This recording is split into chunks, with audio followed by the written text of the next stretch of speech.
What do you do to develop yourself now that you develop others? You're in some kind of position of leadership. You're at the top, you're in the middle, you're on your way up. You are going to be overseeing the life and the work of people. Great. What do you do to develop yourself? Today, we're going to have a conversation with Kevin Palmieri about that. Welcome to Masters of Employee Development, Mike Acker's YouTube segment devoted to training team members in any type of organization. Your host is a best-selling author, corporate trainer, and business leader. Find out more about Mike at mikeacker.com. Each episode, Mike welcomes a CEO, HR director, or other experienced manager responsible for leadership and development. Together, Mike and his guest expert discuss training successes, challenges, and best practices. Lean in, listen, and take part in a community dedicated to improving life through increasing leadership. Now, here's your host, Mike Acker. Kevin, welcome to the program. Thanks for being here with me today. Of course, Mike. Thank you. I appreciate it. I'm excited to chat with you today. You know, what's really funny is right before we started recording, I told you that this is a no edit, a one-shot show, and then I flubbed my intro right there. So that's a great reminder that all of us flub at different times. And one of the things I tell people is, you know, all of those imperfections are part of life. It's par for the course. And if you're a speaker, you realize that you cannot edit on stage. So you might as well just get it out in the training room anyway. So I very much understand. Yeah, absolutely. So before we dive into who you are and some talking about employee development, let's start out with this question. You and I dialogued a little bit about the difference of people working for us versus working with us. So talk to us a little bit about that distinction. Yeah, I think that when we say somebody is working for us, that suggests that their only goal at the company or the business or whatever it is to accomplish what you tell them. When if somebody's working with you, they have the same core aspirations, they have the same core beliefs, they have the same core values. I remember I used to work for a company and I was very highly paid, which was nice. But one of the things the leadership used to do pretty consistently was say, look, you guys work for this company. There's a line out the door of people who want to make the amount of money you're making. You got to get it together. And I just don't believe that's a good way to lead. That does not create a positive culture. And when I left that company, I was actually pretty happy about it. So that's probably not the vibe you want to give when people are going out the door. So when you're working for someone, it's almost just I do this, you do that. Yeah, I put in this work and you give me this money. Yeah, it's an exchange. It really is an exchange of time for money and an exchange of time for productivity, where if you can really help the people that are working with you see the vision and not only see how that's going to help you, but how that's going to help them, I think everybody wants to be a part of something greater than themselves. And when I say greater, I don't mean more high quality or whatever that may be. I mean that not everybody is a number one. And maybe somebody out there is thinking, you know what? I want to be part of this thing that's going to change the world or it's going to change this industry. I don't want to work for this company. I want to work with this company. I think it's an important distinction. I think there's a lot of working for that's happening right in the midst of this resignation. This great resignation. People are quitting their jobs because they're looking at, hey, what am I'm doing this for them, but there's not of that same kind of commitment towards me. Yeah, we had somebody recently. Oh, not recently. I guess everything is recently. It goes by so fast. But it was like last year. And this person came to me and said, hey, I'm looking for a new job. And I said, awesome, cool. What can I do? Is there anything I can do to help you get this new job? And they said, well, the person's going to call you. Can you give me, give them your honest opinion of me? And I said, absolutely. If you feel like you would be happier elsewhere, it's my job as a leader to not only let you, quote unquote, but to empower you to get those opportunities. I think it's super important to realize that I don't want you to ever think that if you leave, I'm just going to replace you. I don't want that to be the thought. I want it to be, I'm going to be sad because we're a small family. Of course, I'll have to find somebody to take the position, but I don't want it to seem as a transaction because it's not. There's a relationship that's really deep. It's really important and it's personal. And I think it's something that is coming now more than ever, but it was not that way 20, 30 years ago for sure. Absolutely. I think this whole distinction right now where people are going, man, I want to keep my team. What do I need to do? And developers are thinking, am I just doing something to them? Is there something I can do with them? And so I love the distinction that you're making right here. And as you're listening to this and as you're viewing this, just ask yourself, are people working for you? Would they say I work for them, or for that company, for that boss, or am I really working with them? My wife just switched a job, and she's actually working for somebody that I met on this podcast, incredible company, Restaurant 365. And she really does feel that with aspect versus that for aspect. So great distinction. Thanks for bringing that up there. How can people make a switch from working for, having employees work for them, to inviting employees to work with them? I think you have to paint the clearest vision possible for the future, and not only say what the benefits are for you as leadership or whatever it may be, the owners, but how does the person's life improve at that company with that culture, with the thought process that you're creating? One of our goals is to help our team increase their quality of life. Yeah, we have KPIs that we measure, and there's things that happen in the business, of course, but most of the habits that our team tracks is for them. Yeah. And when they come to us and say, my relationship is the best it's ever been, I'm saving more money than I've ever saved, I have these new opportunities that I never thought I would have, my confidence is through the roof, that is a win. Because then with those new capabilities, that extra capacity, you can pour back into the business. And if things are growing together, that's how you, in my opinion, that's how you really create that positive culture that will only continue to be positive. And it's that communication between you and your team. And again, we're small, so it's easy to communicate, but that is the culture that we're trying to create forever. Yeah, good. Well, let's pause right here. We'll come back to employee development, but let's talk about who you are, Kevin. Talk to us a little bit about your story of starting as a solopreneur or with another person and then leading a team, and how you got there, and what are some things you've done and some of the funny things that happen along the way. Yeah, I was, as I mentioned, I was at a successful company where I was making six figures, and I was very, very, very miserable. And one of the reasons was the leadership. Yeah, I had nice things, but there was a lot of stuff internally that I hadn't dealt with. And I assumed the money and the accolades and the cars and all that happy jazz would fix it. And it didn't. And Mike, I ended up actually sitting at the edge of a bed debating suicide because I was so out of alignment with what I wanted out of my life. Now, luckily, I didn't do that, but this is where the culture really started. When I was sitting on the edge of that bed, I texted Alan, who is the CEO of our company, my business partner, the co-founder and the co-host. And I said, hey, man, I'm really going through it. I'm having these dark feelings. I don't know what to do. And Alan talked to me like a human being, and his goal was to help me. And then we partnered up and we started podcasting together. We started a podcast called the Hyperconscious Podcast. And after I left that job, it was very much, and I told you this behind the scenes, we started a podcast. We were recording episodes, posting on social media, and that was kind of it.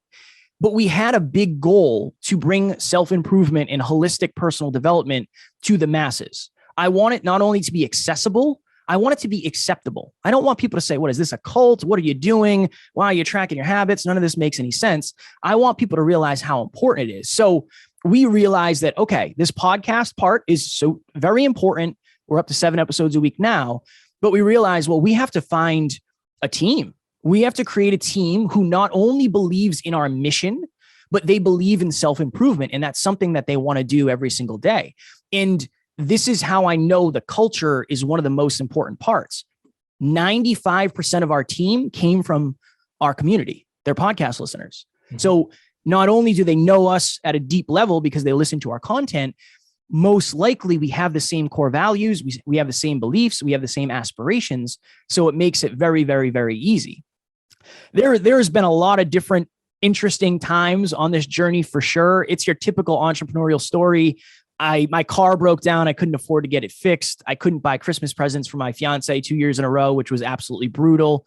But there's also been those high ups of, the traveling and getting paid to speak. But I think the biggest thing, Mike, is when somebody comes to you and says, hey, you changed my life, whether it's the coaching or the podcast, that shows that what you're doing is actually working and it's in alignment. And as much as people say, well, don't rely on the results, don't even look at the results, it's important to get that emotional hit to say, you know what, I'm so happy I'm doing what I'm doing because I know I'm improving the world, but that starts with me improving me. What I love about talking to you in your industry is so different than some of the other people that I've had on this. And that's been fun. I've had people in corporate, and I had people in a restaurant industry, these like high-end restaurants. Very interesting to talk to Nick about that. So all these kind of different connections. And yet here's an industry that a lot of people are kind of familiar with because they listen to podcasts, but they don't really know how it works. They don't know how it monetizes. And so you went in, you started this podcast. And of course, during the pandemic, there's tons of podcasts started, including mine. And in that time, or before that, you started this podcast, grown to 16 people. Now, employee development in a podcast world, probably all remote for the entire time, I assume, is very different. So, yeah, of course, it shares some commonality. So talk to us, what do you do to develop this team? This team is getting your message out there. This team is connecting. This team is making sales pitches, is developing a team, customer success, all the things that happen. How do you develop this team in this type of industry? Yeah, it's very much, we try to figure out what is this person's genius zone. So for instance, Alan, can you define that? What's that? Can you define that for us? Yeah. What is somebody's strongest point where nobody else can do that better than them?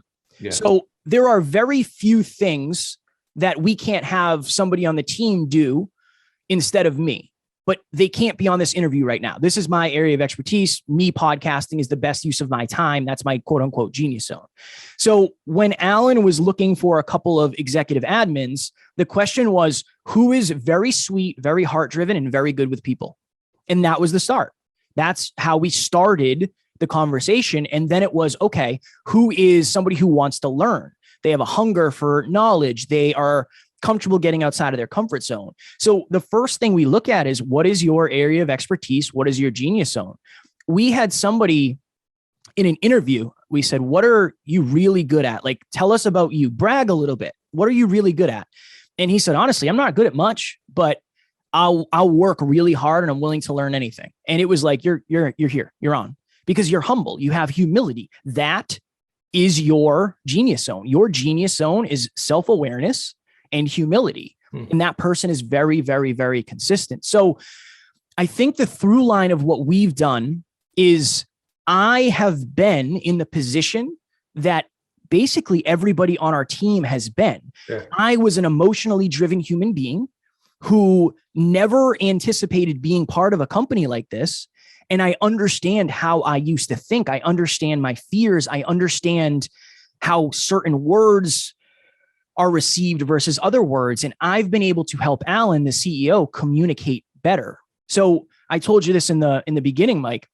My goal is to figure out where somebody is, where we're trying to help them get to, and bridge the gap. And I think unless you've experienced life at that level, it's very hard to go to where somebody is. Yeah. So it's a very case-by-case basis where most of the team is emotionally driven.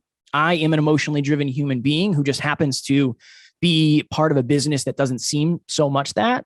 And it's very easy for me to say, okay, when I was at this stage of the journey, what would have resonated with me? Yeah. What would have broken rapport? How much truth did I want? How much truth could I handle? It's really that. It's for me looking back into my past to figure out how to help somebody get to their future. Now, one of the things that you've done to develop people is something that you personally do. And I think this is worth going into talking about.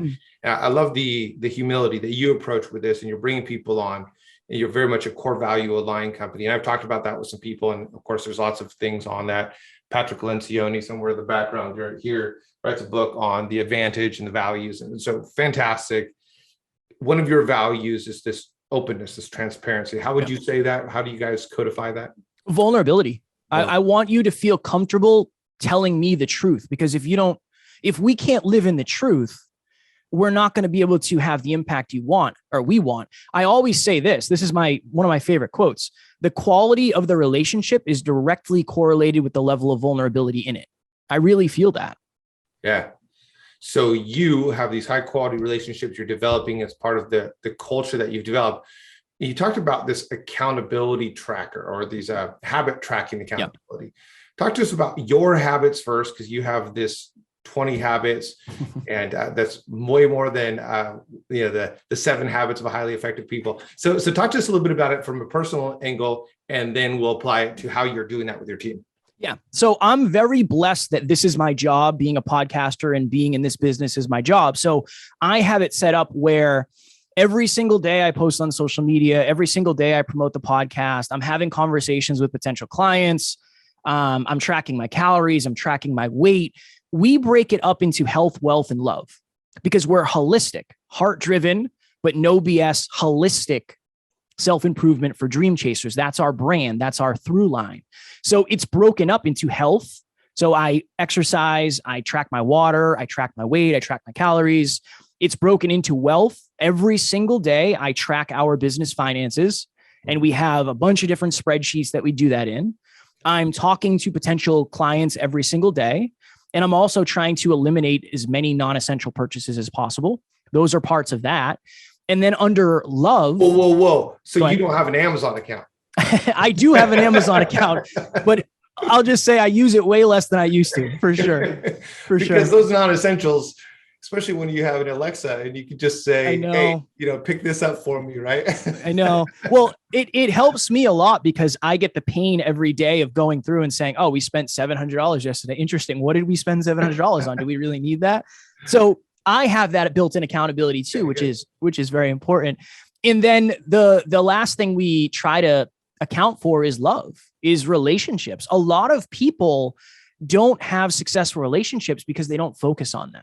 So every night before I go to bed, my fiance and I, we play the gratitude game. We say one thing we're grateful for about each other. And then I have my own versions of self-love where every single night I fill my cup for a half hour. I watch TV, whether it's Shark Tank or Parks and Recreation, whatever it is, with the goal of being able to show up and pour from a full cup today. So those are some of the habits I have. But again, it started at 5.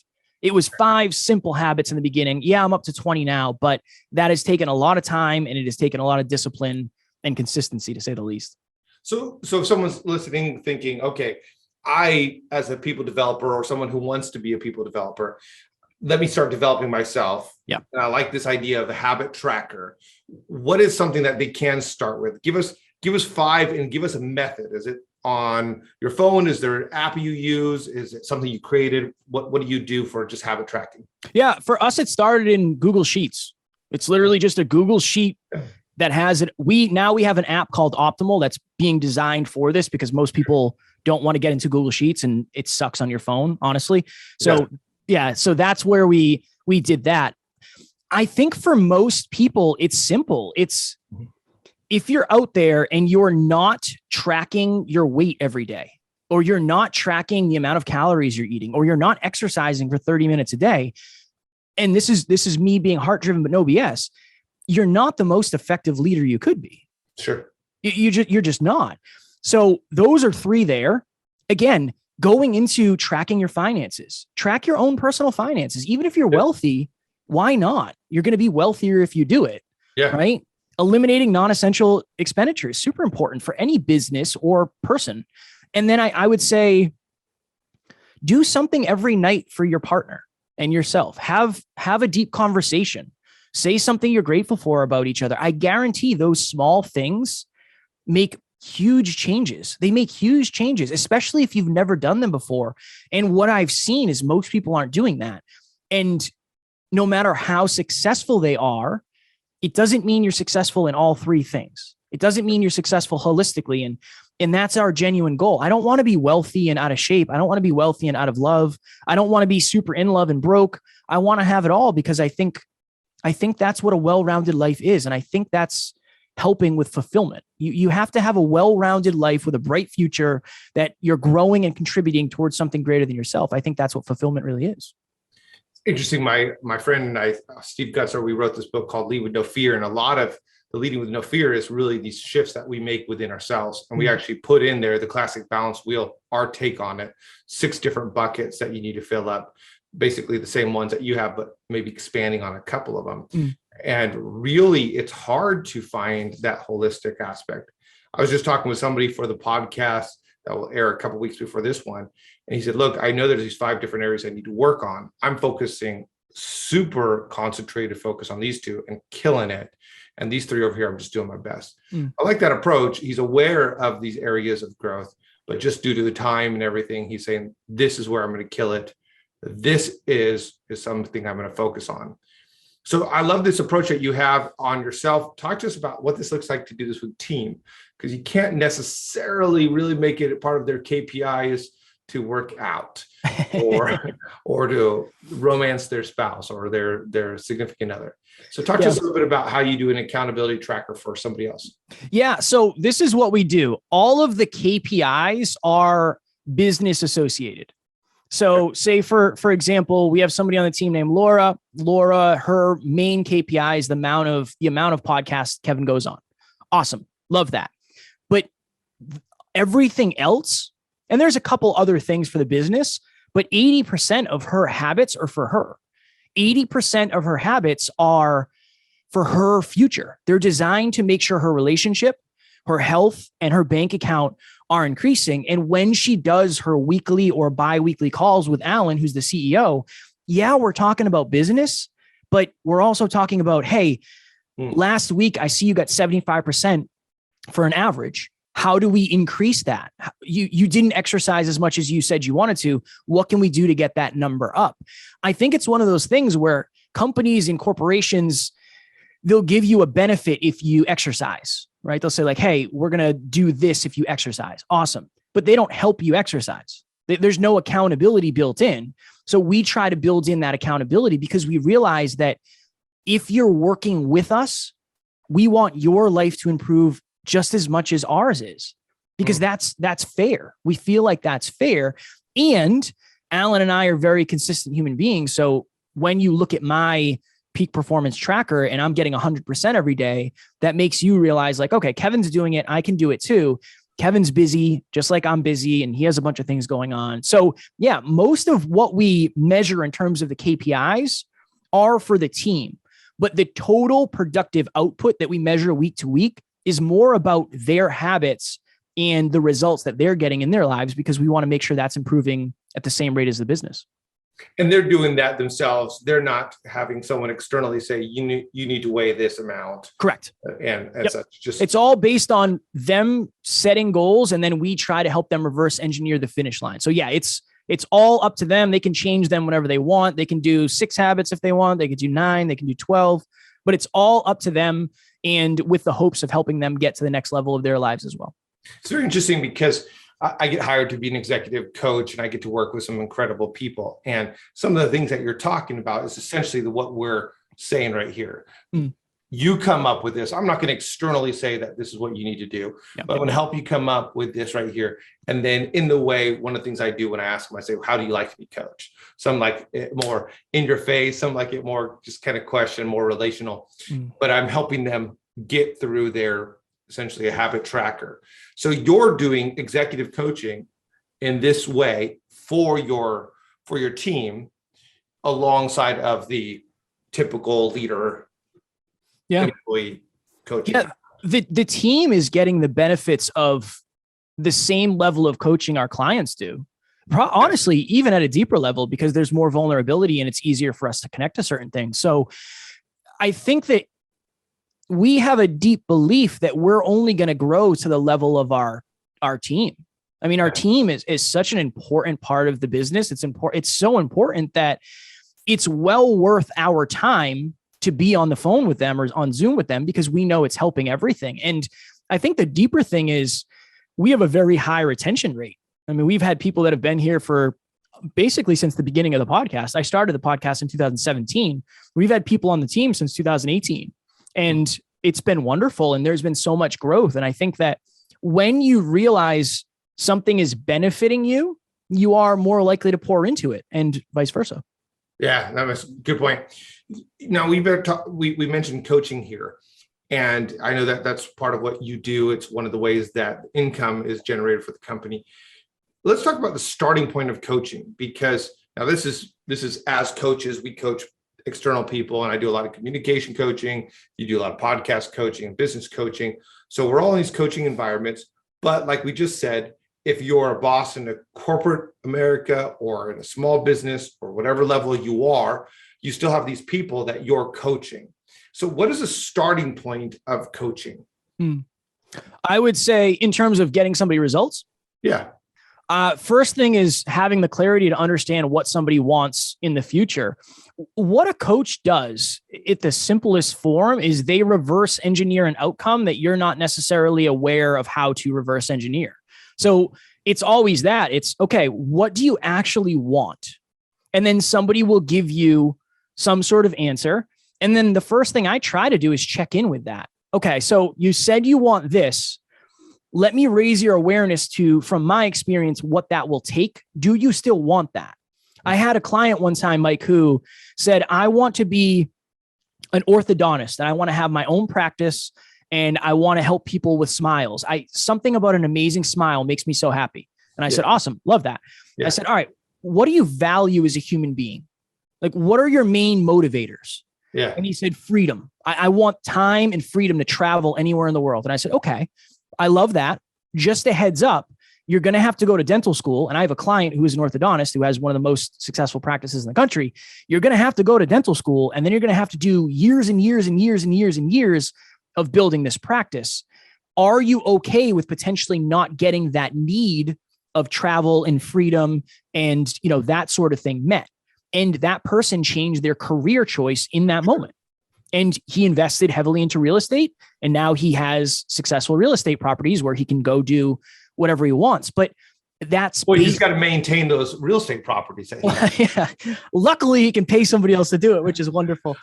But it's that awareness of, well, maybe you do not have the awareness to see what the next step is and how that's actually going to create bottlenecks or successes in your life. So I guess that's the theme, is figuring out where somebody is, where they're trying to get to, and then what are the most important things to push on to get them there. Sometimes it's raising their awareness to the fact that that's not what they want. I've had people come to me and say, I want to have a successful podcast like you. And it's like, okay, cool. Love that. Are you willing to do blank, blank, blank, blank, blank, and blank? And they say, I don't know if I want to do that.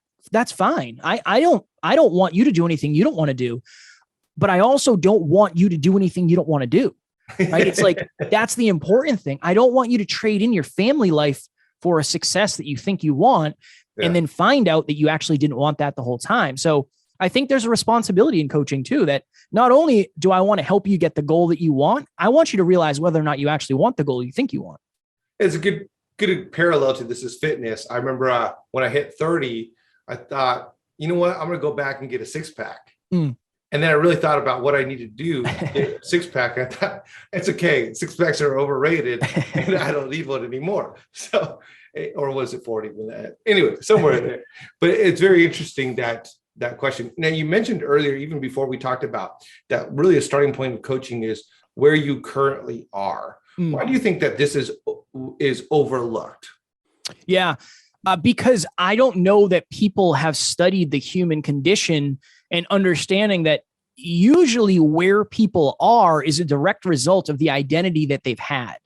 So I think that there's three identities. There's the identity of your past, there's the identity of your current, and then there's the identity you must adopt in order to have the dream life that you're setting out for. Most people just go there. It's like, oh, you know what? You just have to believe you're a speaker. You have to believe you're a podcaster. You have to believe you're a millionaire. Imagine it, feel it, love it. I love that aspect. But you have to understand that there's a ton of limiting beliefs that this person has had for their entire life that can't just be thought away. They have to be practiced. Like, we have to have new practices. So I think a lot of people tend to go to the future when I believe, and from my experience, most of the change comes from the past. Most of what people need is not learning, it's unlearning. Yes, it's probably 50-50, but you can learn from every book in the world. And if it doesn't go to your identity, it's not going to make that big of a difference. And your identity comes from your past. So I think that's probably why it's overlooked. That's interesting. The identity portion is such a huge area. One of the huge things I do is communication coaching. In fact, just a little brag right beforehand, you'll be the first one to hear, Kevin. Right beforehand, I got some of the final notes from the traditional publisher that's picking up my next book. Congrats. So, yeah, pretty cool right there. But we're looking at it, and part of what I talk about in that book is who you are affects what you say.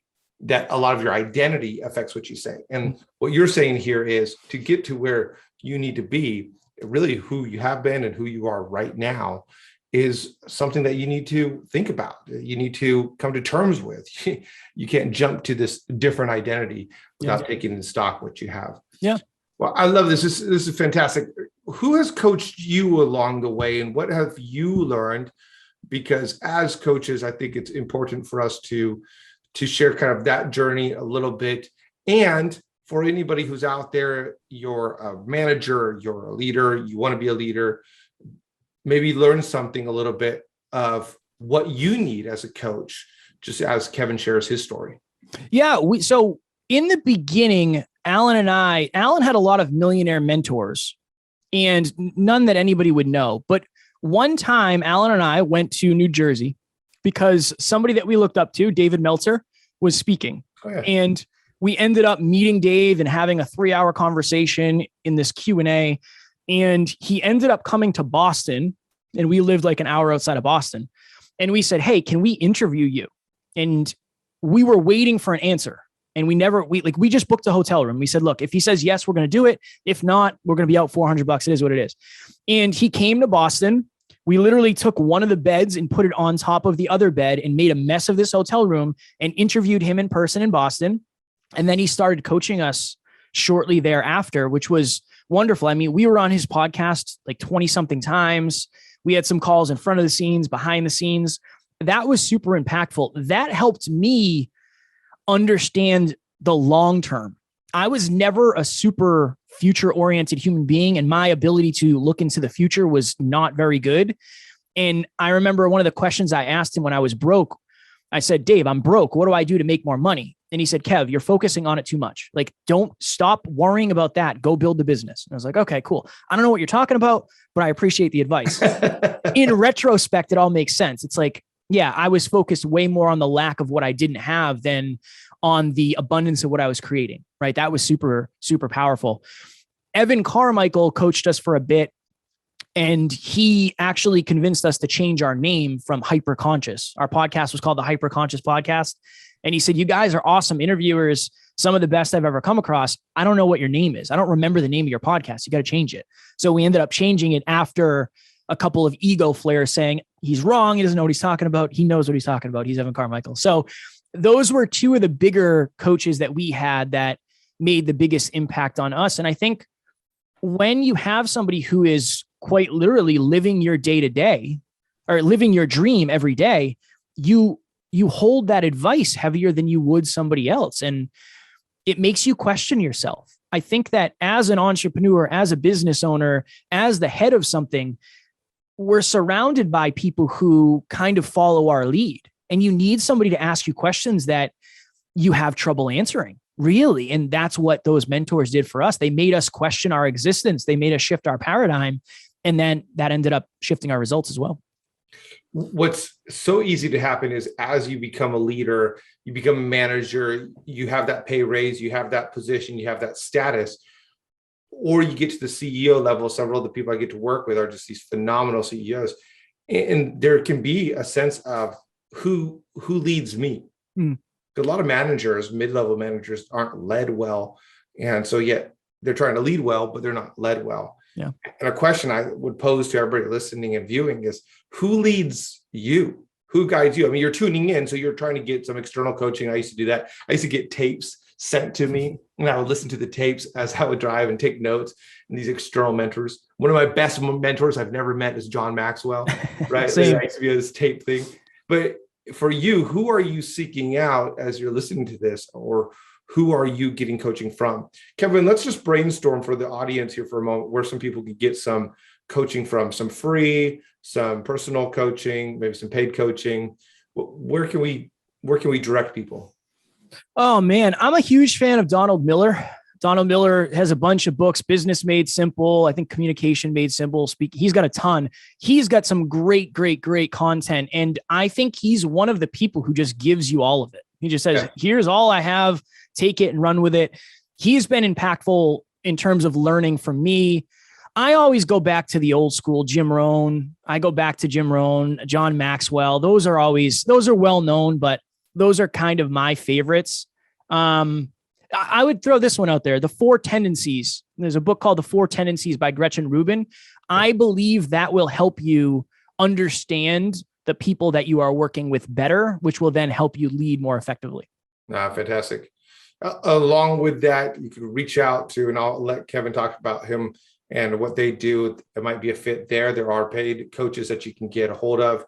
There's one-off coaching sessions. There's coaching programs you can get a hold of. There's probably a local business group you can jump into. Of course, if you got a great boss in the industry, do that. It sounds like Kevin and I used to do the same thing. I used to drive, and I actually drove 32 hours across the United States to meet with a mentor one time. My goodness. To find out that he was on vacation. Oh, no. Yeah, it was great. But I still made some great connections. So look those up. Kevin, talk to us a little bit about where people can find you and where people can connect with you in your podcast. Thank you, Mike. Thank you. So our podcast is Next Level University. We do 7 episodes a week. We just crossed our 1000th episode. We recorded that last night, which is wild, wild, wild. If you want to reach out to me, the best place is probably Instagram at Never Quit Kid, but I also am on Facebook and LinkedIn, Kevin Palmieri. And then our website is nextleveluniverse.com. We have a bunch of different stuff up there, free content, information on the retreat, all that happy jazz, anything that you need. Our goal is to have a place for everybody, no matter their personal development set point or their financial set point. Wherever you are, there is a next level, but we have to start at the level you're at. So that is our goal. Great. As you listen to this, just jot down those, check them out in the show notes or in the YouTube notes as well. Or you can find the entirety of the show notes. It's connect.stepstoadvance.com. And I'll put that in the show notes as well. Kevin, it's been absolutely great having you on the program. Thank you. Thank you, Mike. I appreciate it, my friend. And to all of our subscribers and our viewers, thank you so much for taking time to listen, to be a part of this program. We do this for you. So share, comment, subscribe, pass it along, anything that we can do to help you on your journey. Until next week, this has been Kevin Palmieri with Mike Acker on Masters of Employee Development.